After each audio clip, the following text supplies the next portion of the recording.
লেভেলের ভুল। কী হয়েছে বাবা? পাকু বুড়ো দেখো, সবাই বড় বীর পুরুষ এসছে আমাদের বাড়িতে। পাকামি কত রকমের হয় একে দেখে শিখতে হবে। আমার মেয়ে ছোটোবেলায় এত দুষ্টু ছিল নেই যে এখন দুষ্টুমি করে।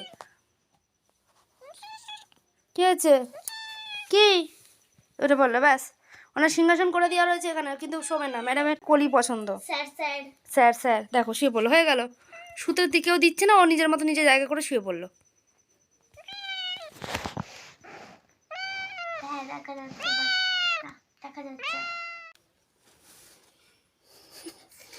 কার বাড়িতে বিড়াল এরকম করে আমাকে একটু জানিও তো।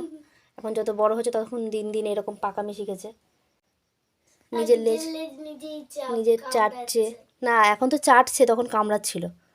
পাগল, যেই মানে ব্যথা পেয়ে গেছে দুজন। এখন তোমরা যারা গত 3 মাসের ভিডিও আমার দেখেছো তারা জানো এই বিড়ালটা আমাদের বাড়িতে এসে থাকতো, আর আমার ভীষণ কাছের ছিল। এর জন্য কত বকা খেয়েছি আমার শ্বশুরমশাইয়ের কাছে, তোমাদের দাদার কাছে, যে ও রাস্তাঘাটে ঘুরে ঘুরে বেড়ায়, ওকে ভেবে আদর দিও না।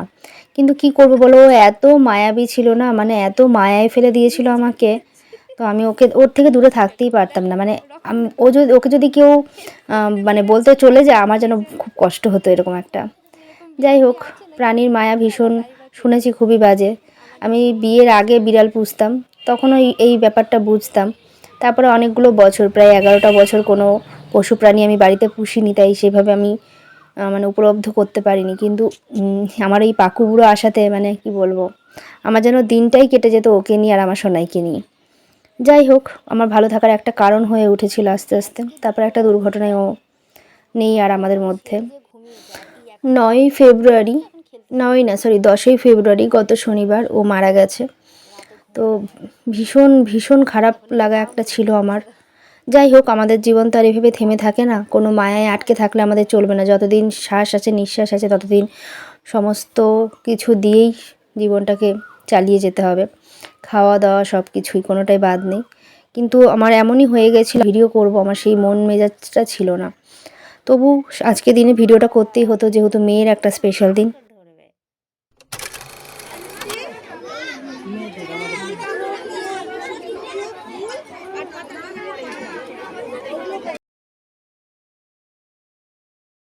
দেখো, মেয়ের স্কুলে এসেছিলাম, ওদের ফাইনাল রিহার্সাল হচ্ছে। তারপরে দুপুরে বাড়িতে খাওয়া দাওয়া করলাম। খাওয়া দাওয়া সেরেছি মাছের তেল, শিম চচ্চড়ি, ডিমের বড়া, মানে মাছের ডিমের বড়া, মাছের ঝোল আর পালং শাক, অনেক কিছুই রান্না হয়েছিল। দুপুরে খাওয়া দাওয়া সেরে মেয়েকে রেডি করতে বসে পড়েছি। আর এখানে দেখো, আজকের ভিডিওটা হচ্ছে 13 তারিখের, মানে 10 তারিখে আমার পাকু বুড়ো যাওয়ার পরে 13 তারিখে আমি ক্যামেরা অন করেছিলাম ভিডিওর জন্য।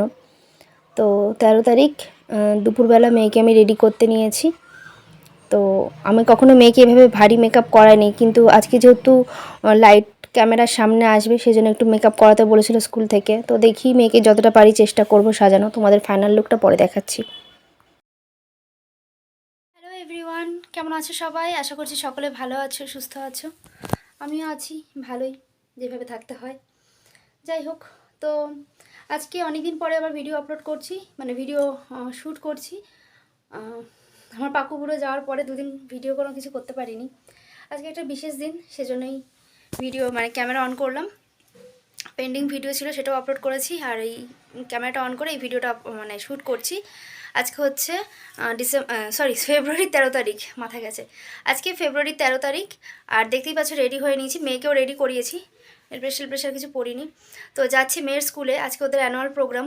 তো মেয়ে অনেক দিন ধরে এই দিনটার অপেক্ষায় ছিল, কারণ অনেক প্র্যাকটিস, অনেক কিছু ওদের চলেছে, অনেক রিহার্সাল। তারপরে ফাইনালে আজকে সেই দিন, যেদিন ওদের স্টেজ পারফরমেন্স হবে। তো বান্ধবীরা সবাই চলে গেছে, ফোন করেছিল যে তাড়াতাড়ি আয়। আমি বললাম হ্যাঁ যাচ্ছি। তো মেয়েকে রেডি করতে করতে আমারও লেট হয়ে গেল অনেকটাই। তো ফাইনালি ভেবেছিলাম ফার্স্টে কুর্তি পরবো, তারপরে দেখলাম সবাই শাড়ি পরছে, আমি একটা শাড়ি পরি। তো শাড়ি পরে রেডি হয়ে নিয়েছি, চলো এখন বেরোনো যাক। আর যদি কোনো কিছু অসুবিধা হয় মেয়ের, সেই জন্য এটার মধ্যে মেয়ে সোয়েটার ফোয়েটার সব নিয়ে নিয়েছি, সাথে লিপস্টিক, সেফটি পিন, মাথার হেয়ার পিন, সমস্ত কিছু যা যা নেওয়ার নিয়ে নিয়েছি। চলো বেরোই। আর মেয়েকে কেমন সাজিয়েছি আমি ব্যাকে দেখাচ্ছি তোমাদের। তোমাদের মেয়ের লুকটা শেয়ার করা হলো না, কারণ অনেকটাই লেট হয়ে গেছে বলে আমরা বেরিয়ে পড়লাম। আর দেখো, স্কুলের যে রাস্তা সেটাতে আমরা ঢুকে গেছি। তো সুন্দরভাবে সাজিয়েছিল, এভাবে লাইট দিয়েছিল, ভালোই লাগছিলো বেশ দেখতে।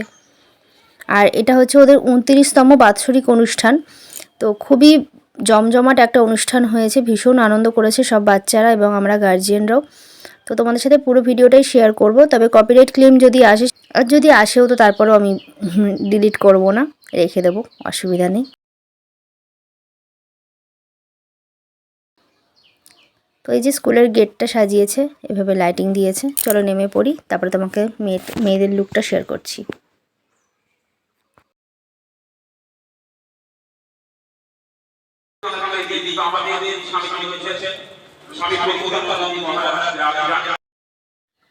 তো এতটাই ভিড়, আমি বুঝে উঠতে পারছি না আমার বান্ধবীরা সব কোথায়। তো ফোন করলাম, ওরা বললো তোরা এদিকে চলে আয়, জায়গা রেখেছি। চলো তাহলে বসে নিই, তারপর তোমাদের সাথে কথা হচ্ছে। এইখানকার ভারত সেবাশ্রমের হোস্টেলে যেসব অনাথ শিশুরা থাকে তাদেরকে সম্বর্ধনা জানানো হচ্ছে। তো এটা একটা খুব ভালো একটা উদ্যোগ, এবং অনুষ্ঠানের শুভ সূচনা প্রদীপ জ্বালিয়ে অনেকক্ষণ আগেই হয়ে গেছে, তখন আমি এসে পৌঁছাইনি। তো কত গার্জিয়ান দেখতেই পাচ্ছ তোমরা। যারা আছে লাইট মাইক যারা আছে তাদের সহযোগিতা ছাড়া তো আমরা এত বড় একটা অনুষ্ঠান করতেই পারতাম না। তার জন্য তাদেরকে প্রথমেই ধন্যবাদ জানাই। আমাদের অনুষ্ঠানের শুরুতে তাদের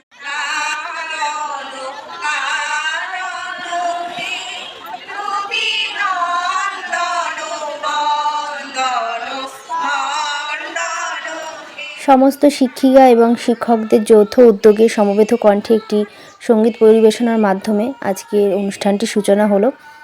তো সবাই মিলে গান করছিলেন, সমস্ত শিক্ষিকারা মিলে, খুবই ভালো লাগছিল দেখতে।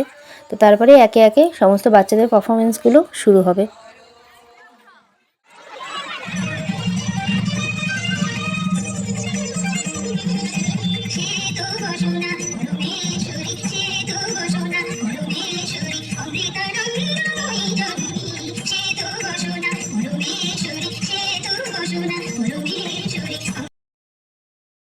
প্রথম পারফরমেন্সে একটি সরস্বতী বন্দনা দিয়ে শুরু হলো, খুবই সুন্দর করছিল। এটা স্ট্যান্ডার্ড 3 এর স্টুডেন্টরা ছিল যতদূর আমি শুনেছি। তো ভীষণ সুন্দরভাবে পরিবেশনা করেছে এই নাচটা।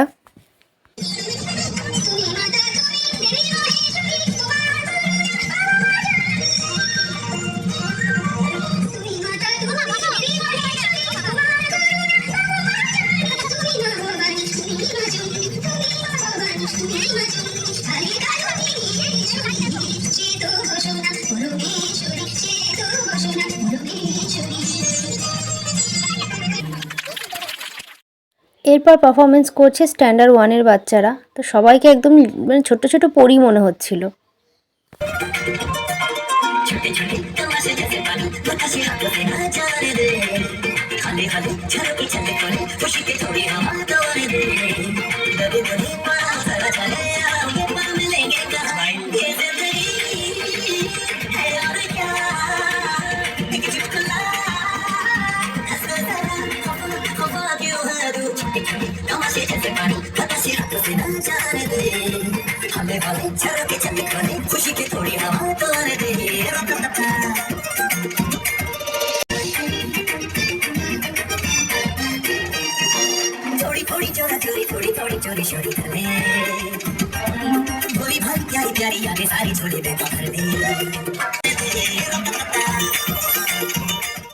এখন পারফরমেন্স করছে স্ট্যান্ডার্ড 2 এর বাচ্চারা।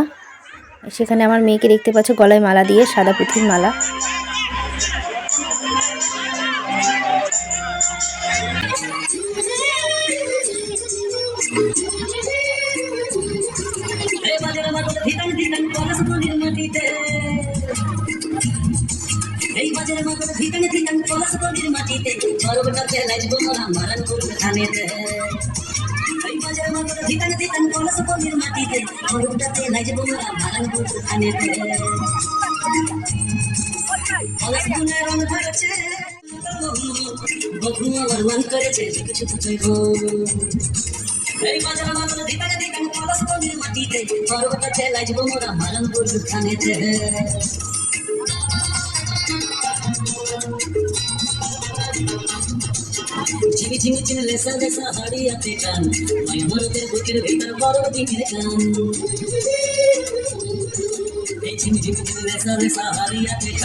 সংস্কৃতি আলাদা হলেও আমরা সমস্ত সংস্কৃতিকে নিজের করে নিয়েছি, একত্র করে নিয়েছি।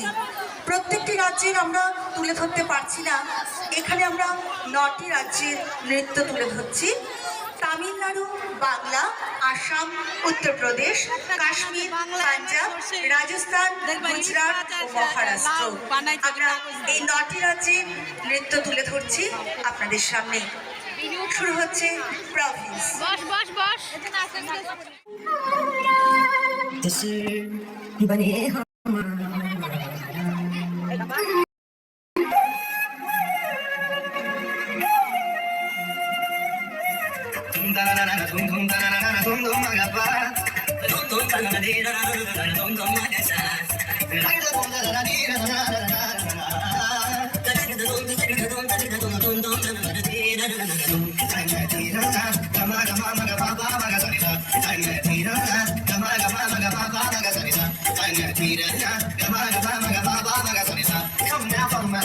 Come now, follow my lead.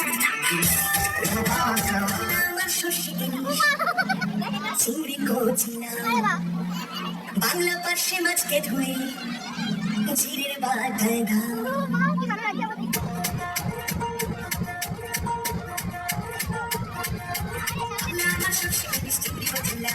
Bangla পাশে মাছকে ধুয়ে ঝিরের বাটায় বাংলা আমার শস্যে বাংলা পাশে মাছকে ধুয়ে ঝিরের বাটায় বাংলা ভিতরে বাংলা বুকের ভিতরে বাংলা বুকের ভিতরে বাংলা বুকের ভিতরে বাংলা বুকের ভিতরে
একে একে সমস্ত রাজ্যের নাচগুলো দেখাচ্ছিল, খুবই ভালো লাগছিলো। এটা রাজস্থানের ডান্স ছিল। তো গানগুলো স্পিডে দেওয়াতে জানি না কপিরাইট আসবে কিনা, আমি তো বলেছি। আর এটা ছিল অন্ধ্রপ্রদেশের ডান্স। তো সব মিলিয়ে ভীষণ জমজমাট একটা প্রেজেন্টেশন ছিল, খুবই ভালো লেগেছে। সবাই খুব আনন্দ করেছে, আমাদের গার্জিয়ানরাও অনেকেই নাচ করেছে, আমিও একটু হাত পা দুলিয়েছিলাম। তো এই যে শেষ একদম।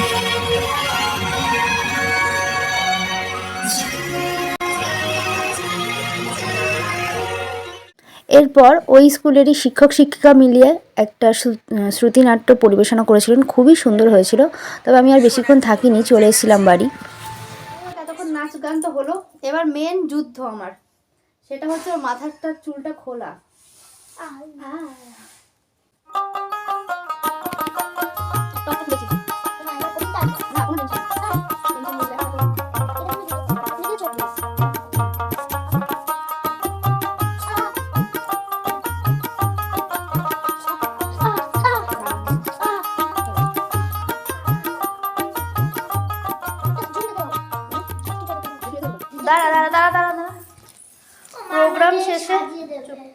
প্রোগ্রাম শেষে ওদের ফ্রাইড রাইস দিয়েছে আর সাথে কি দিয়েছে এটা কিন্তু প্যাকেট থেকে কেটে এই অবস্থা, প্রত্যেকেই প্যাকেট সিস্টেম করে দেয়, প্রতি বছরই তাই দেয়। ও আচ্ছা, ফ্রাইড রাইস আর আলুর দম দিয়েছে।